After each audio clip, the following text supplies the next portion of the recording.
Hi guys, another day of loving the game, and today I'm joined by none other than Maurice Enslin, another guy that I met over the years through social media and through other things that we've done. But more so, I think let's start off by Maurice giving us a little bit of a background of who and what he is and what he's up to these days. Jacques, thanks so much for having me on the call, buddy. I know we had a little bit of a catch-up session, but I really want to congratulate you for what you're doing in the space with with rugby, and you're giving people a little bit of a different angle into the game, and I love it. I love it that you are honestly, sorry, I'm talking about you now, and I know I need to talk about me, but you are one of the most excited rugby fans I have ever met in my life, and for me that is phenomenal to just know you as a friend, as a buddy, and so thanks for having me on the call. And guys, to just introduce myself, my name is Maurice Enslin. I live in Johannesburg, South Africa right now, but I didn't always live in Joburg. I'm actually coming from the Platteland, a lekker plaasie entjie. But I think faith brought me to where I am at the moment. But I think I've got an amazing background. My dad is a pastor, and so I'm the pastoor se seentjie as well. And it's funny how I always had big dreams, I always had big goals, and always had a passion for people, passion for sports, passion for growing people, in life in general. And that's where I am right now. I'm happy. I'm 31 years old, happily married, doing what I need to do, and now we're on the show. Now we're talking rugby. Yes, you are 100% correct. As I think we're going to go along, I'm sure we're going to find out a lot more about what you're up to these days and where you've come from, what you have done. I think there's a very interesting story lying in the questions that I've got lined up for you. So, let's get stuck into it. Obviously, you've got a love of sport amongst all the other things that you do. Where did that love come from for sports, and then what was your involvement with sport? Because it wasn't rugby necessarily from the word go. Yeah, look, it was in fact it was never rugby. I loved the game. I played rugby at school as well, but to go back, as my parents always told me, I think my first word was ball. That was, I always, if my mom asked me anything, are you hungry? Ball. Do you want to do something? Ball. So I was always I was that kid that always, had a ball in my hands. I always was kicking a ball or hitting something with a golf stick, or especially a cricket bat. And so I grew up with an older brother. And he pushed me into really, how can I say, experimenting with sports. He's an amazing artist, and he's a musician now, but he's got this weird way of thinking about the world, and he always made up these weird games with balls, and how we play golf and how we kick a ball. And when we were small, we built our own rugby poles in our backyard with some sticks that we saw from a tree, and we always were busy playing sports. And so my dad always had a love for rugby. He's a VP supporter, so Oh, wow. I remember Curry Cup Saturdays. On Saturdays my dad was screaming at the TV, and on Sundays he was preaching in church. So that's what I can remember. So I always just had a love for it, but not just ball sports, like any other sports, staying fit. I've got a very big love for fishing, spear fishing, diving, that kind of sports as well, more extreme-based sports. But my biggest dream was, I remember when I was 6 years or 5 years old, I went from like preschool to grade 1, and my teacher asked me, like, Maurice, what do you want to become? When you, like, what do you want to do when you grow up? I remember the guy in front of me said he wants to be a dad, and we all laughed. That's one of the things that I can always remember. But my first words that came out of my mouth was, I wanted to be a South African cricket player. I wanted to play cricket for South Africa. So at school, trust me, I wasn't the kid that was good at academics. I really neglected my studies, because every moment I had, I was really spending it on sports. I remember I was so I grew up in a small town called Thabazimbi. For those of you guys know it. Loved your dad, Maurice. So I was reading the comments as we go, but so I grew up in Thabazimbi, and I remember at one stage, I was playing tennis, I was playing golf, I was swimming, and I was playing cricket. So on Mondays we played tennis, and Thabazimbi is 130 k's from everything. So we always, well, most of the times, 95% of the times, we traveled for sports. So, on Mondays we would play tennis. So we would have like 3 periods, and then we get on the bus, and then we leave. So I didn't have school on Mondays. Then on Wednesdays we went swimming. On Fridays we went playing golf, and golf was always an early trip out. So, technically for about 2 years of my life, I went to school on Tuesdays and Thursdays. Jeez. And then Saturdays we were playing cricket again, and we also had a night league where on Tuesdays and Thursday nights we were playing cricket at night. So, at one stage in my life, I was just all about sports. I did everything. I mean, in matric, I'm not a big guy, I'm a small guy. In matric, I weighed 51 kilograms, just because I just never ever ate. I was always out and about playing sports, and always kept myself busy with sports. But getting back to what the dream was, and my dream was to play cricket for South Africa, and I always had it lucky. I remember going from primary school, to high school, and the moment I walked into high school, the first team cricket coach came to me, and he's like, "Listen, Maurice, thanks for coming to the school. I didn't have a choice. My parents were putting me in the school." But from day one, I had a relationship with Meneer Skuman, and actually he passed away like a month ago, and that's very hard for all of us that played in his team. But he was the guy that welcomed me into the school, and it was all about cricket. And hey, Maurice, nice to join you guys on the live chat. Nardes, what's up, buddy? So yeah, it's just unbelievable how people were put into my life, and Meneer Skuman had a big role to play in my cricket career. And after school, I actually went to go play cricket. I played. I was in the Tuks Cricket Academy. I was really going to go professional, but then I realized that there's a lot of politics involved, I think, in any sport. But at that stage of my life, and that that was probably the biggest learning curve for me, was that stage of my life, I wasn't strong enough to push through. And I gave up too quickly. I mean, I was an opening batsman, wicket keeper. I was really in form, but I was just not pushing hard enough. And still today, the little boy inside of me is mad at myself for not pushing through.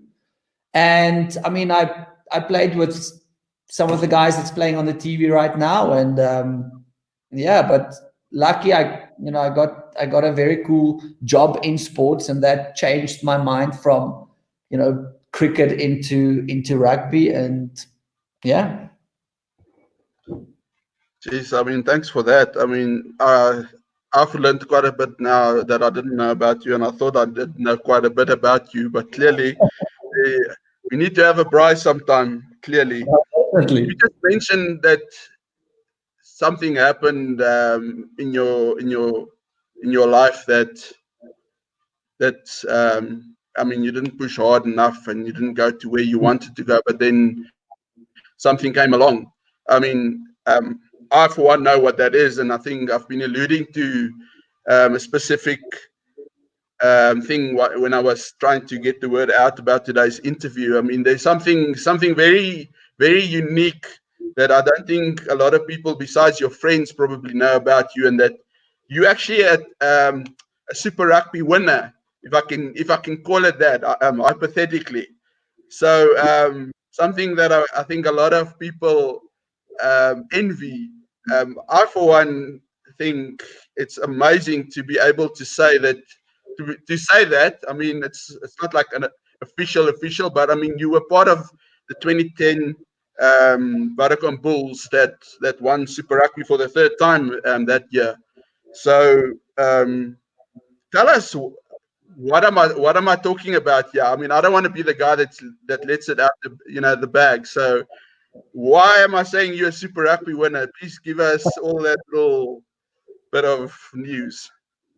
Okay, awesome. I'm gonna put it this way, and I'm gonna add now onto my story and what I just told you guys. And I always, so my dream was to play cricket, but when I really started, how can I say, invest back into myself. So let's go back to, I gave up something because I wasn't strong enough.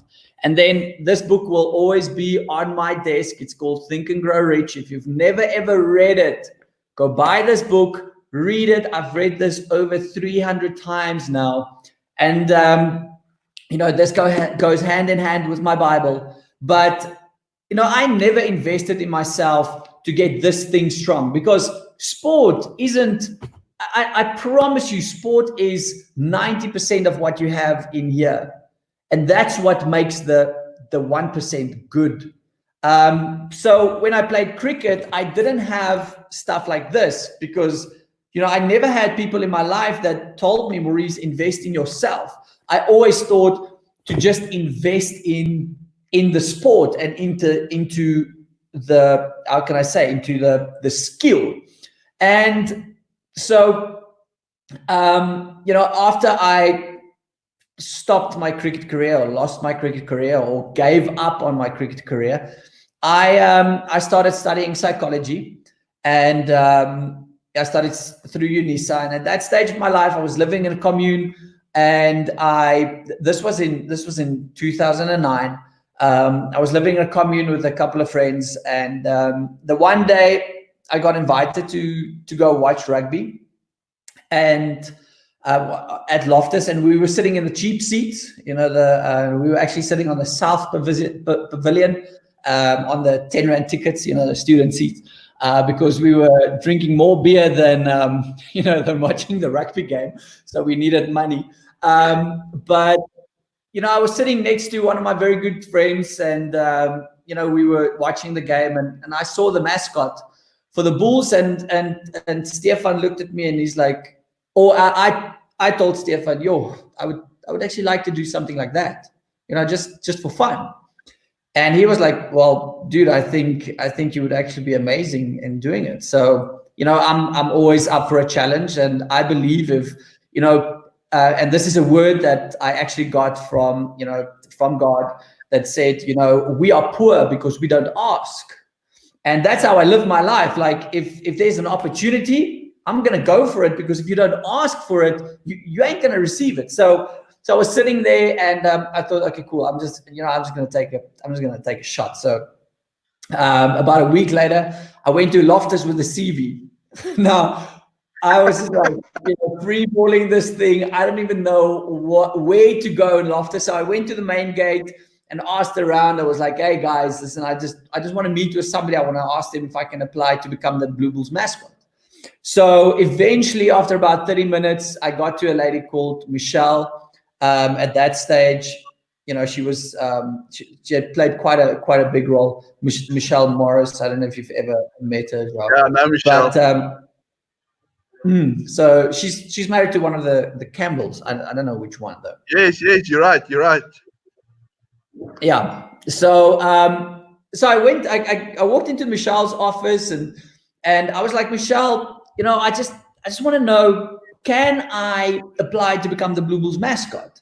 And she's like, Maurice, nice to meet you, but this is a bit of an odd request. We've never ever had somebody do that. We've got a guy, but give me your CV and we'll see what happens. So funny. I mean, what do you put on your CV to apply to become a mascot? I till today I don't know, but I guess they just wanted my phone number and my email address. So I guess that's about it.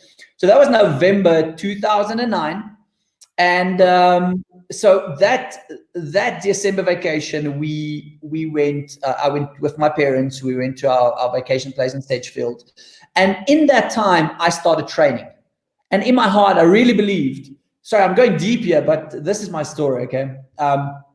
In my heart, I really believe that, if you prepare for something and you really put your mind to it, you'll get it. So, and at that stage, I was really just, preparing. Like every morning I went out, at that stage, I was always the kid who always did backflips and jumping off of roofs and diving into swimming pools in weird ways. So, and I haven't I've done a little bit of gymnastics, but I really haven't honed my skill in gymnastics. But in that vacation, I really started training again how to do backflips, because I knew that was kind of like a requirement, and how to like move. And so that was December, and in January 2010 I haven't heard anything. So I actually went back to Loftus, and I walked into Michelle's office and I was like, Michelle, you haven't phoned me yet. I know the Super Rugby is around the corner. I just want to know, do I have the job or not? All right. And okay, no, sorry, this wasn't January. This was in February. This was the 10th of February. So she was like, Maurice, listen, I haven't got a chance to get to it, but I'll phone you. And 3 days later, she phoned me. She's like, listen, can you come to Loftus to fit the suit? So I put the suit on. I did a couple of backflips on the field. And I remember that was the 13th of February. And she looked at me. She's like, Maurice, on the 20th of February, we're playing the Brumbies. Are you good to go? I'm like, what do you mean? She's like, yeah, we're playing the Brumbies. Are you good to do the job? I thought she was inviting me to come and watch the game. And so I'm like, oh my word. So, I actually got the job on the 13th of February, 2010. On the 20th of February, I had my first game, with, riding out in front of the Bulls. I was tripping balls, man. Like that was like, the biggest crowd that I ever played cricket in front of was probably about 2,000 people. And I remember, getting to Loftus, the nerves are running, and, it's crazy shit happening in my mind. So, I'm standing there, I am stressing. And I remember Hugo Kemp, he's still the stadium manager for Loftus. He came to me, he's like, hey, Maurice, it's your first game, right? I'm like, yeah, it's my first game. He introduced himself. He's like, dude, don't stress. First game of the season. There's only 34,000 people here. I'm like, come on, man. So on the 20th of February, I ran out in front of 34,000 people on Loftus on the Blue Bulls song. And when I put my first step on that field, I was hooked. And from there, I became the biggest rugby supporter. I became, I started making friends in the industry. I started knowing what it was really all about. This boy from a small town that always, going to Loftus from Tapazimbi was a massive outing.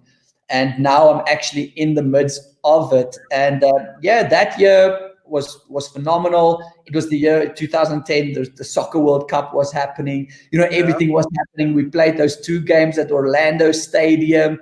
I got the chance to meet the president that year. So, that's stuff like that. And then at the end of the day, we took the cup against the Stormers on Orlando. And I remember that semi-final against the Crusaders where Hogie scored that try off of, I think it was Daniel Carter's back, where the ball bounced and everybody thought the ball went forward, and we scored the try and we went into the finals, and then we lifted the cup. And I was never on the field, and but now that you stated that, yes, I am a Super Rugby winner.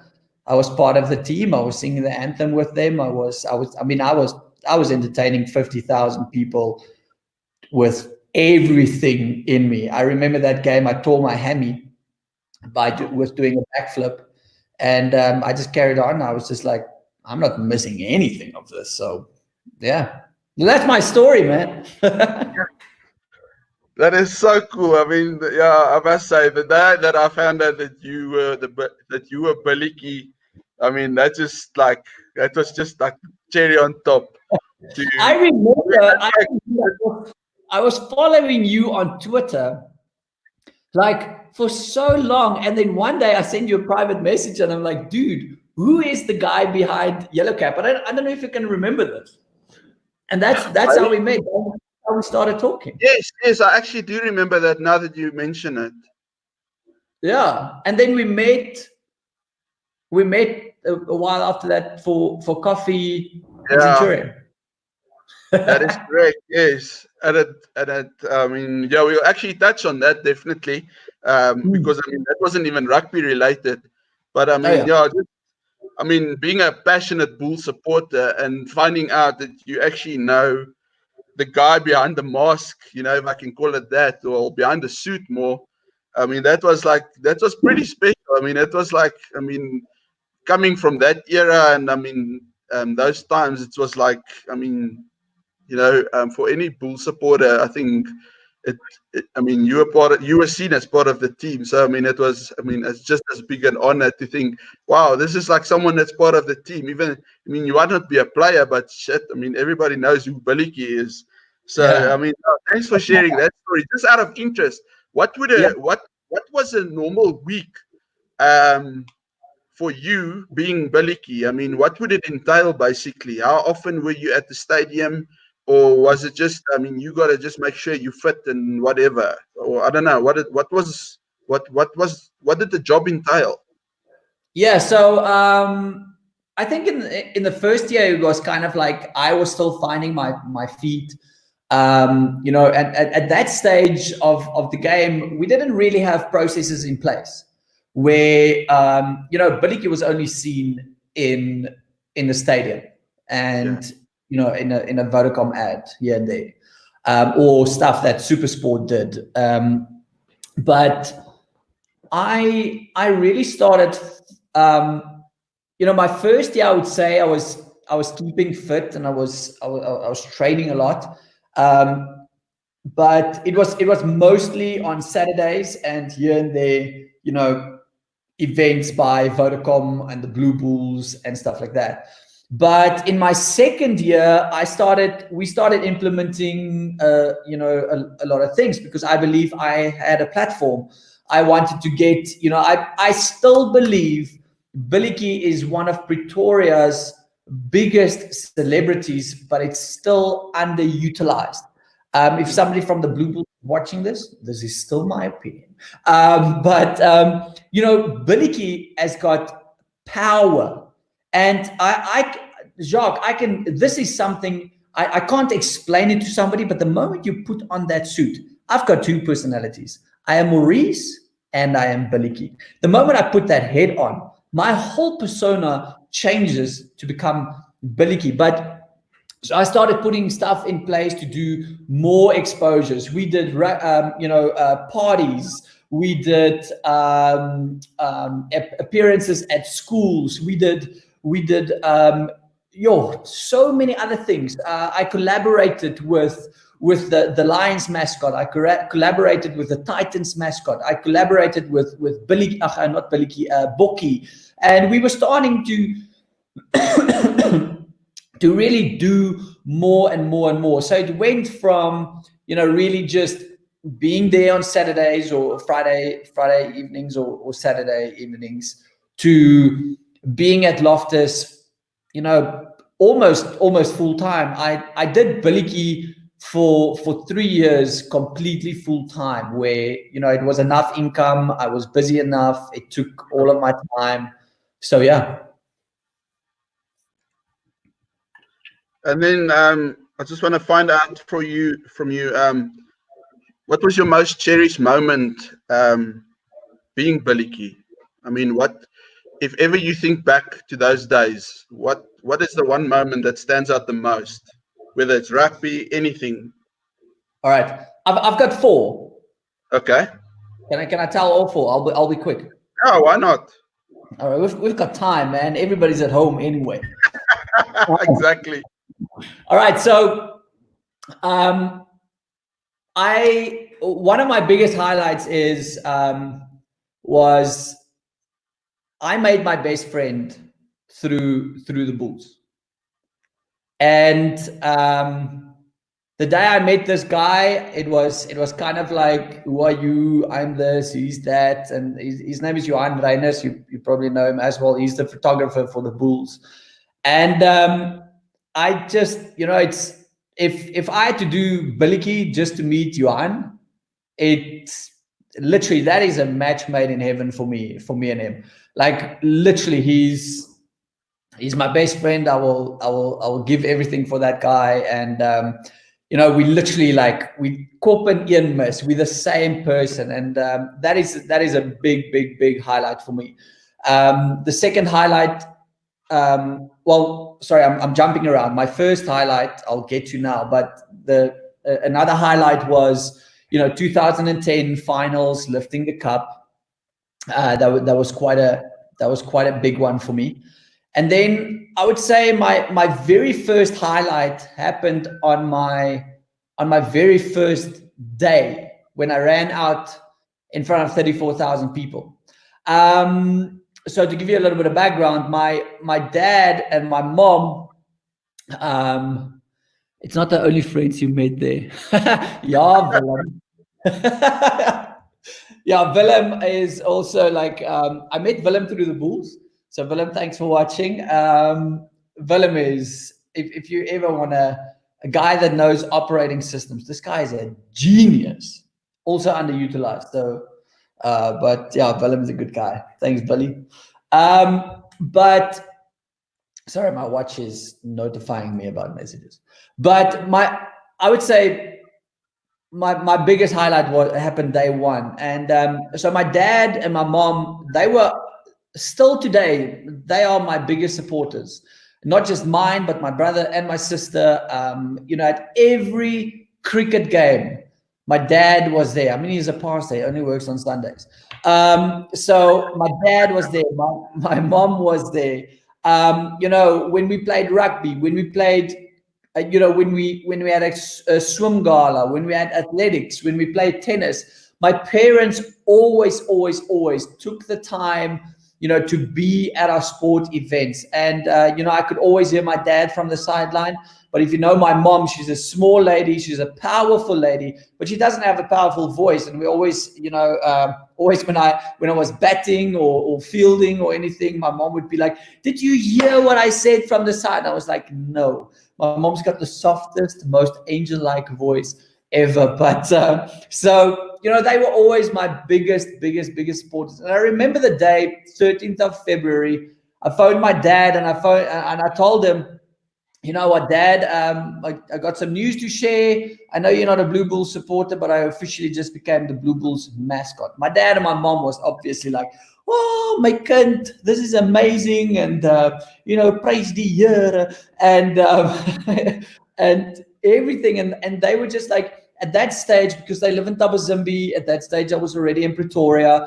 And I was speaking to my dad, and I remember my dad telling me, he's like, "Yes, Maurice, like, we really want to be at the game, but we just can't make it." So we just, we're praying for you. We're thinking about you, and we know you're going to be a massive success in, wearing that suit and stuff like that. So, and that was on the. So I had this conversation with my dad on Saturday morning, and I phoned my dad again, and he just told me, like, Maurice, we really, really, really want to come through, and but it's just impossible for us at the moment. And I was like, okay, cool. It would be nice having my parents there, but oh well. And I remember, and sorry if I get a little bit emotional when I tell this, but it really hits home. I remember 20th of February, standing in the Loftus tunnel, before we go out. The people I've been looking up to for so long, Sterling Mortlock, those guys walking past me, Victor Matfield, Brian Abana, all those guys, Hoagie, people that's I've always looked at the TV, and now they're literally standing in front of me, and these are like rugby players that, people would give everything just to be, in the, how can I say, in, surrounded by these guys, and I'm standing amongst them. And in that time, I had I was looking up to Euros, and I love Sterling Mortlock. And that day he was walking past me, and I was just like, oh my word. That for me was like, damn, that I thought that was the biggest highlight. But I remember the Brumbies took the field. So their song played, and they all ran out, and there's big hype, big emotion, big energy in that tunnel. And Jacques, you've been at the game, you know what the energy is like, and I can promise you one thing: the energy on the stadium is something, but the energy in the tunnel is times 1,000. It's Wow. less people, but the energy is so concentrated. At that stage, I was obviously I was stressing. I was like, oh my word, I don't know how this, my helmet and the head, and I only have this mouth to look through and nostrils. But what happened that day is the Blue Bulls song played, and I remember Igu standing with me, and is like, because they had to cue me because I didn't know the rope. So he's like, okay, wait, now's your cue. So I ran out onto the field, the fireworks were going, I was looking up into the crowd, the Blue Bulls song is playing, and I'm running across, the middle line of Loftus, and I'm running from the tunnel all the way to the East Pavilion, and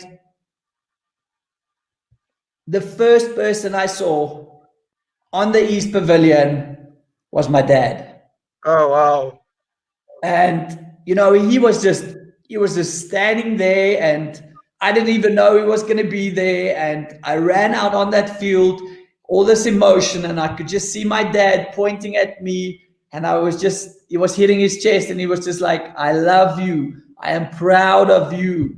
And that was purely the biggest highlight of my life. And I've never, ever experienced something like that ever in my life. And so, yeah, that is, that day was probably my biggest highlight. My second highlight was obviously meeting Johan and becoming best friends. My third highlight was my fourth highlight is actually lifting the cup. But my third biggest highlight was the day I finished. I remember, it was very sad for me the day I made my decision to retire as Bulls mascot. And but I remember my whole family was there. My grandparents were there. My in-laws were there.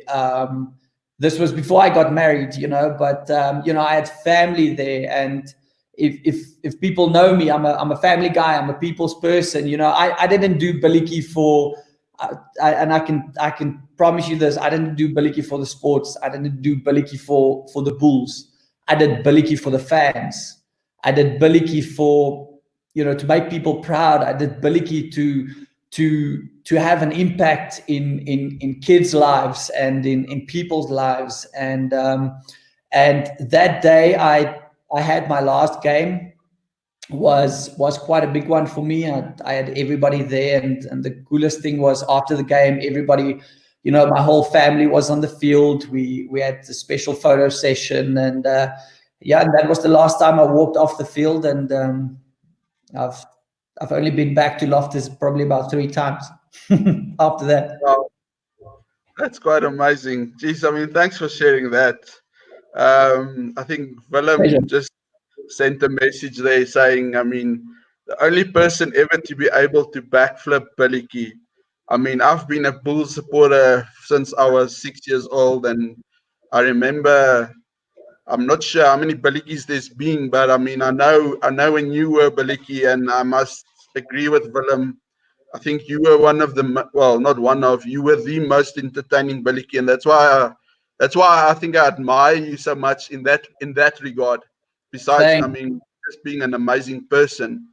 And yeah, it was quite sad when I found that you aren't Bulletjie anymore, because obviously the public doesn't generally know who Bulletjie is. So, but I must say, I feel quite honored knowing Bulletjie and also Maurice on the other hand. Thanks, buddy. I really appreciate it, man. So you retired, and life after Bulletjie started. Tell us about your what was life after Bulletjie? Okay, very interesting. While I was with the Bulls, I got an opportunity actually. So I don't know if you guys know Peter Lowe.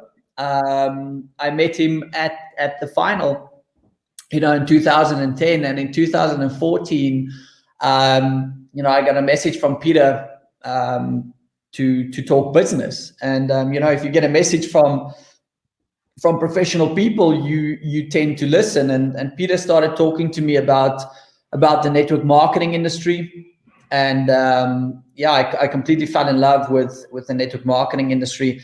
Our South African people call it the pyramid scheme industry. So every time I hear that, I just lach my gat off. I started, on a part-time basis. I was with the company where we were doing nutritional products. Obviously, in that time when I was in sports, I was in a space where nutritional products made sense. But 2 years ago, I made a move. I'm still in the network marketing industry. Today I'm a professional network marketer.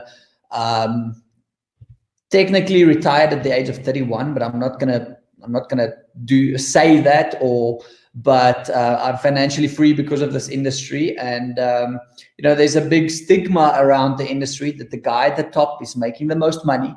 And excuse my words now, but for everybody that's listening that has ever been contacted by somebody in the network marketing industry, that is the biggest bullshit in the world.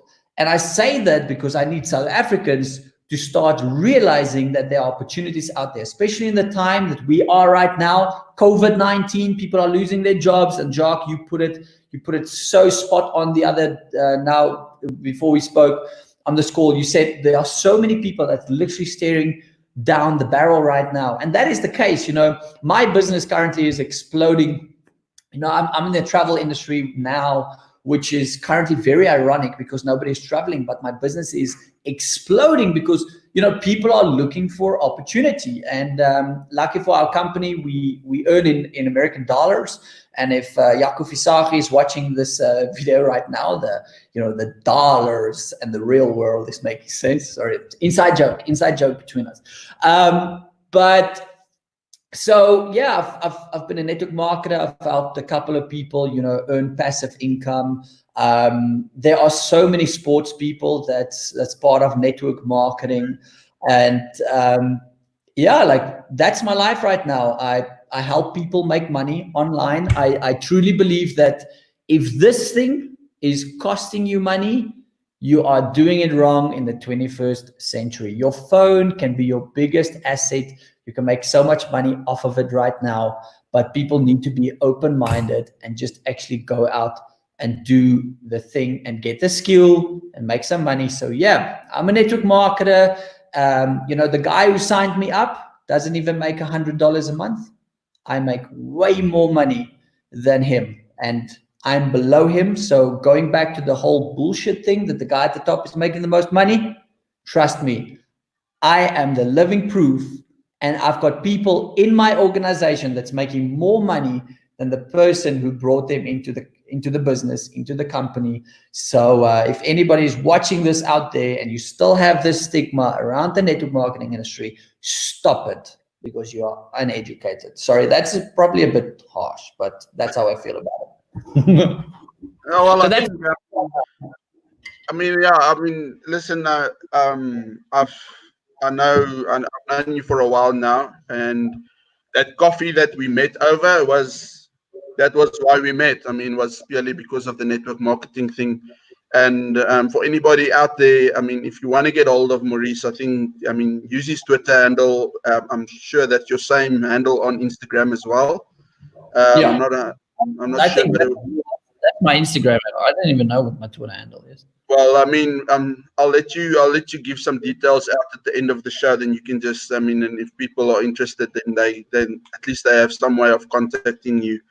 Another interesting thing about you, I mean, obviously you're doing this network marketing thing, and the one thing that I know that about it is it gives you the freedom to basically work from home.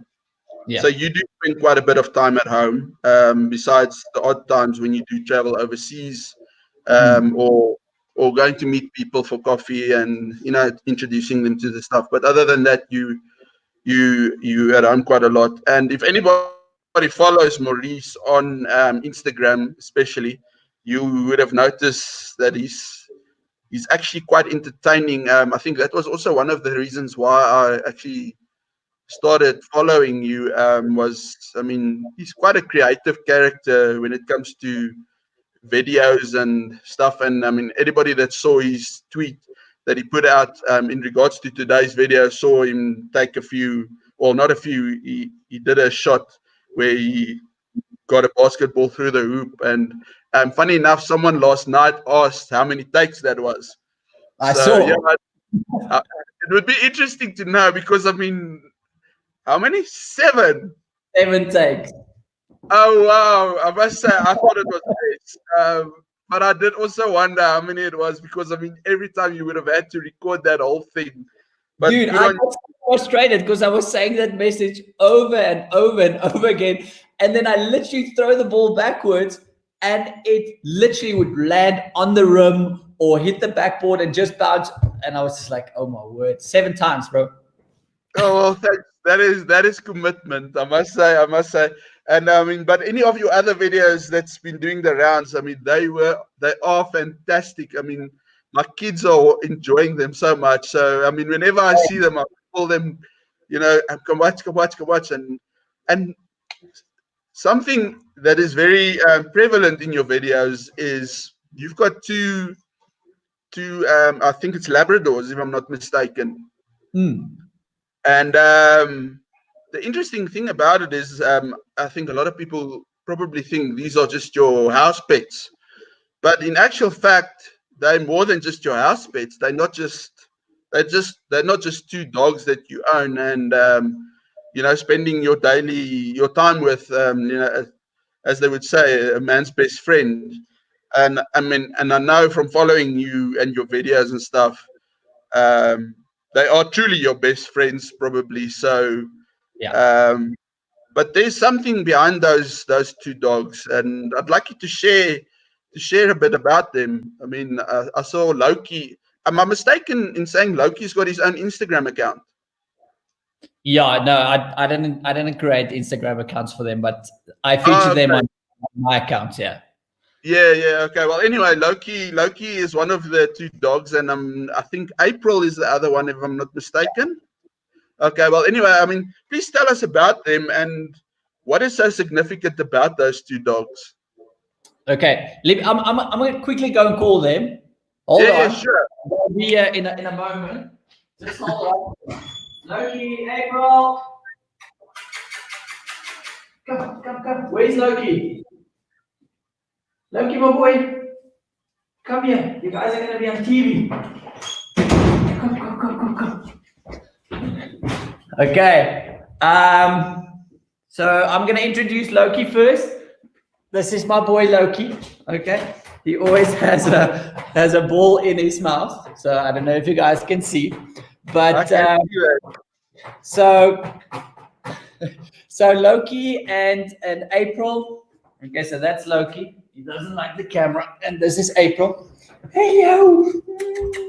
So Loki and April, they are actually guide dogs in training. And ooh, do you like that? Do you say hi to the people? Say hi.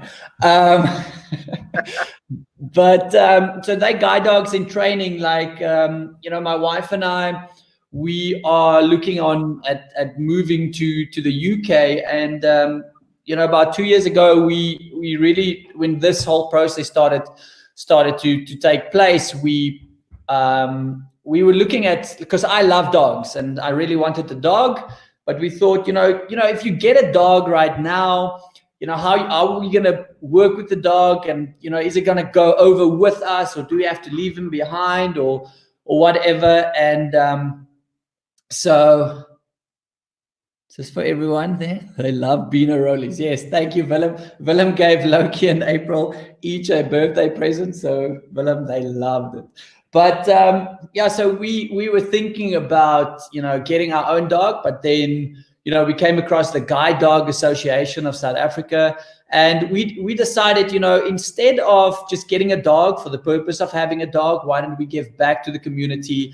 And there's actually a big need, at the Guide Dog Association. There's a 4-year waiting list, for people to actually receive a dog. Like if you want to raise a dog, they come and look at your house, they do an interview with you, you get a puppy, you get all the training, they help you train the dog, and then eventually the dog goes into formal training and then gets placed to a human. But for blind people and special needs people, autism support dog, or just an emotional support dog, it takes up to 4 years for people to actually receive a dog like this. And this is purely because there's not enough trainers. So I mean, we originally were only going to be looking after Loki and doing one dog, but then we started realizing the need, and that's why we got April in as well, just to make sure there's enough dogs in the process. So, well, in the program. And I'm constantly recruiting people in taking a puppy. Guys, it is the biggest blessing ever. These dogs can go with you anywhere. Like Loki goes to Woolies. He's been to the malls with me. April is a little bit tough on a lead, but we train her. We take her to shops because they're allowed, because they've got their jackets. We train them, and it really doesn't take a lot of time. I mean, we've got friends who's also now doing it. People like professional businessmen, fellow network marketers. We've got friends who studied full time while having a puppy. And oh yes, thank you so much, Jacques. That is such a need. I actually want to speak about that as well. Because of COVID and all of those things, the Guide Dog Association is really, really struggling. So at the end, I think we'll speak about it. But we're going to be doing an online auction just to raise some funds, and I'll actually be auctioning up some of my Blue Bull stuff and memorabilia, so we can get some money out to the Guide Dog Association. But these dogs are phenomenal. The biggest question we always get is, how can you ever get a dog and then give it back? Like if you're watching this right now and you had that in your mind and you're like, oh, I can never ever do that, because how can you raise a puppy and then give it back? I want to tell those people, get over yourself, because there's a need out there. If you're so selfish to want to have a puppy and not help somebody else, then you need to have a checkup from the head up, honestly. And it's such a blessing, and it's tough to. I know the day that they're going to take Loki, and place him with another family, it's going to be the toughest thing. But I can promise you that more than my highlights at the Bulls. That will be probably one of my biggest achievements, one of my biggest heartwarming things we have ever done, because we know that for 8 to 10 years, Loki will serve a person, and really, help improve their lives. And the best thing is, after Loki is done with his service, or April is done with her service, we have the option to then keep them for the rest of their life. So that's where our heart is, and that is our little bit of charity that we're doing while we're still in South Africa. And it's a big blessing, and it's fun. I love my dogs. Well, I mean, it clearly shows. I mean, you're a very caring person, and I mean, I've experienced it myself. I mean, that's why you do what you do most of the time. I think you've mentioned it, and I mean, doing what you're doing here, you've just mentioned it again. It's not about yourself, and I take my hat off to you. It takes a lot for any human being to be that unselfish, if I can call it that. Thank you. I did mention that you are looking at doing a fundraiser, and I mean, we spoke about this the other day, and I was like, hey, Maurice, let's do this. I mean, I'm going to help you in any which way I can, whether it be through my website, theyellowcap.com. And I know you mentioned that you're going to try and see if you can touch base with some former players and stuff. I don't know how that went, but I mean, have you got something that you can share with us at this stage, and then we'll take it afterwards. We'll make sure on all our platforms we make sure that we can do something for the SA Guide Dog Association. Yeah. So, Jacques, I mean, last time when we spoke, I started looking at the processes and stuff like that. It's a bit tough to get an online auction type going. So I am still looking, and I have made contact with some players where we can, the memorabilia thing. So we probably going to be doing a raffle thing sometime soon, literally in the next couple of days. We're going to put it up. So I think best is, keep an eye out on the Twitter channels, keep an eye out on my Instagram channel. I will also be promoting this personally to some businessmen and people that I know in industry that, do charity. And also, Jacques, if you don't mind, I mean, we had this conversation, people can maybe just, have an eye out on your website and on your Twitter page and Instagram. So the moment we've got those processes in place, I'm definitely ever going to, I'm in, let me know what I need to do. All right, thanks, Willem. We got our first one. Boom! Pay 100,000 Rand over into a guide dog. No, I'm joking.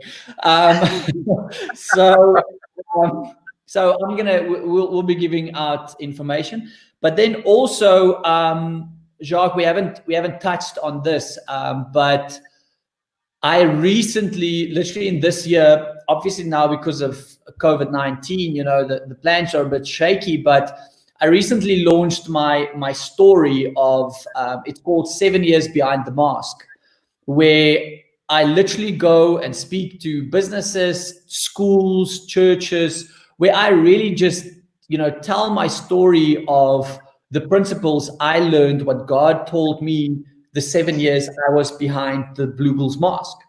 And what I now did was I dedicated my next couple of talks, the moment, COVID is over and the lockdown is over and we can go outside again, all the proceeds that we are going to raise through my talks is going to go to the Guide Dog Association. They are struggling financially currently, just to keep, feeding all the dogs. We obviously have them at home right now. So we are feeding the dogs and giving them what they need, but there's a bigger need. So I'm still deciding on how many talks. So if there's anybody out there, that want to book me for either your school, your church, a special event, 7 Years Behind the Mask is quite an intense principle teaching that that I've been teaching for quite some time right now in network marketing. I'm also a trainer, and I train people,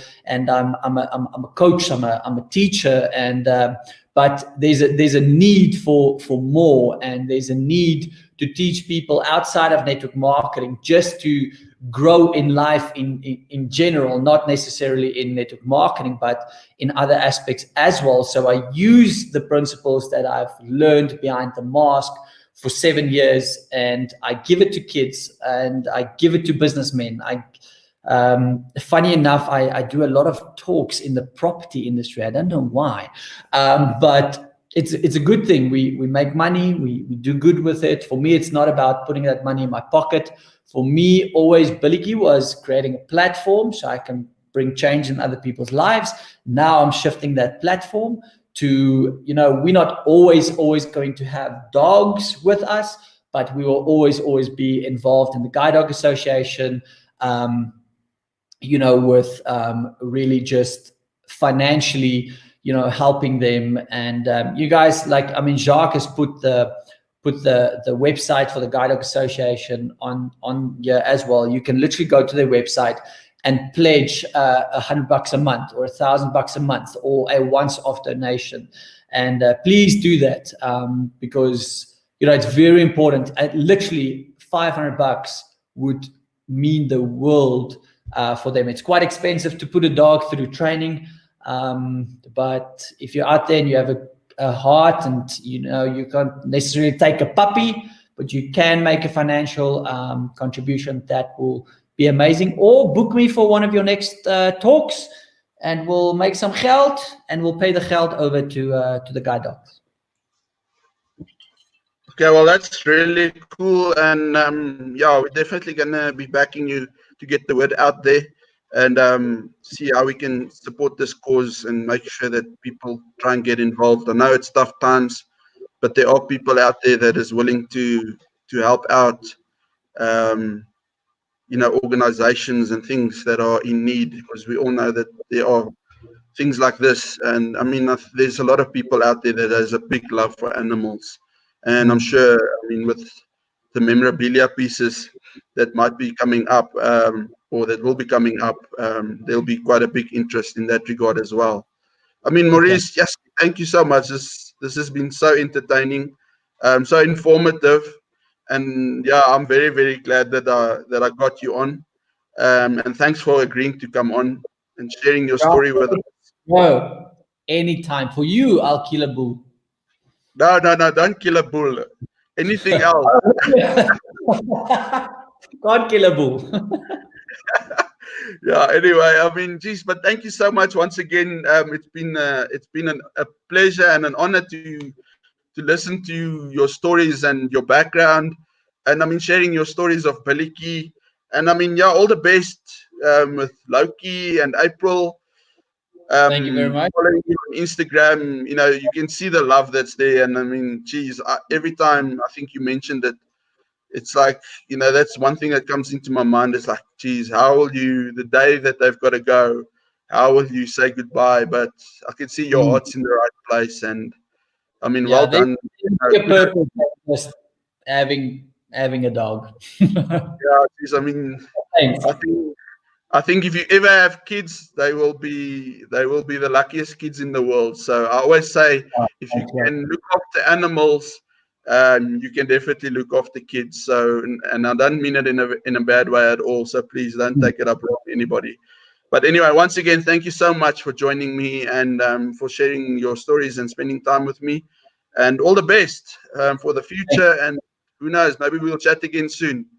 Oh, definitely. I'm going to phone you after this call. What do you mean? Oh my goodness. Anyway, I've said your Instagram details there, and Twitter. So I don't know if there's anything else you want to share. You can go for it. Jacques, I just I think we're in a tough time, and I just want to give people out there some hope. I don't know who's watching this. You might stumble upon this, and this is by chance. But Jacques, for you, first of all, I want to thank you. I want to thank you for what you're doing. You're giving people, not just, I mean, I've been looking on social media. People are busy with the biggest, excuse my words, but the biggest cuck at the moment, and there's the content that's out there is not necessarily good. And I've been watching your show, and the stuff that you guys are covering is proper. It's educational. It's, it's informative. Dude, if this show can land somewhere on the TV channel and DSTV, that will be one of the best shows ever. But I want to thank you for what you are doing. You're giving people hope. You're giving people great entertainment. And for you and your family in this time, I want to say, stay strong, stay positive, stay happy. And if you out there, anyone that's watching this, there's opportunity out there. I think the economy, I'm not the economy expert, but there are ways out there for you to not go into the dark, deep hole. And I don't care where you find it. Just in this time, I saw a post yesterday that give me a second. I want to bring it up here because it made so much sense. It's one of my business partners. He said, if you don't come out of this quarantine with a new skill, a new side hustle, new knowledge, you never ever lacked time, you lacked discipline. We're in a time now, I remember, when this lockdown thing happened, everybody ran to the bottle store to go get enough booze. But, you should have now taken this time to get ahead in life. And I want to encourage every single person out there. In this time, there's about 10 days left. We don't know if the lockdown is going to carry on, but best case scenario, the lockdown isn't carrying on and we're going forward. Instead of, starting on the back foot, make sure there's enough time to get yourself on the front foot. I'm a cricket player. Front foot is key. So that's where you want to be. That's where your best balance is. And, it happens in life like that as well. It's the biggest thing I've ever learned in my life. And I don't know, I want to give a gift away. Anybody that's listening to this, please go share this. Interview with people that you think might like it. But go to my Instagram. Go send me a personalized message. I've got an audio file of something that of teachings that literally changed my life. The way I think, my income, the way I treat people, the way I treat whatever in my life. It taught me discipline. It taught me everything. I will share that file with you. I paid a lot of money for it, but today I want to give it for free, because in this time you want something, to empower you. And I can guarantee you that if you become a student of what I'm going to send you, I don't care in what industry you are, you might upgrade in your marriage, you might upgrade in your relationships, you might upgrade in your current job, you might upgrade in whatever you are doing. This will upgrade your life. So send me a personalized message, and I'm more than welcome to share that information with you guys. And in this time, let's not go backwards, but let's go forward. So Jacques, thank you so much for having me on this call, and you're a legend, man. And I've said this, and I'm going to say it again. You're the guy with the most excitement around any sport, but especially rugby, that I've ever seen. And I hope one day there will be a spot on the Wall of Fame in the rugby books for Jacques Henning, the Yellow Cap Sports, because you deserve it, buddy. You deserve every single second, every single thing that comes your way. So thank you so much, Maurice. Sweet. You're a great guy, and you always inspire me. And thank you very much for today. I really enjoyed it, and I look forward to knowing you for a long time to come. And yeah, I must say it's not cool hearing you guys want to go to the UK, but I understand, and I know thanks to technology we'll always be in contact. Definitely. So anyway, in that regard, stay safe, Look after yourself and your family. And yeah, we'll chat soon. Thanks for joining. Thanks for your time. God bless.